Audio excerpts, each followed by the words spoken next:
Sometimes in WhatsApp, you may have created a stickers pack.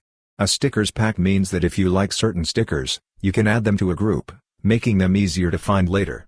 So, if you've created a stickers pack and want to rename it, you can do that. In this video, we'll show you how to rename a stickers pack in WhatsApp.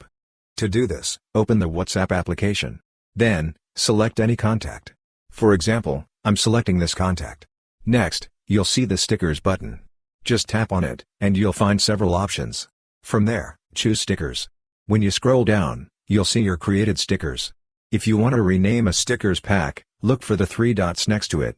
Tap on those 3 dots, and you'll see the rename option. Click on rename. You'll then see the option to rename it. After renaming, click save. Once you do that, the stickers pack will be renamed. That's how you can easily rename a stickers pack in WhatsApp. Hope this video was helpful. If you found it useful, consider subscribing. See you in the next video.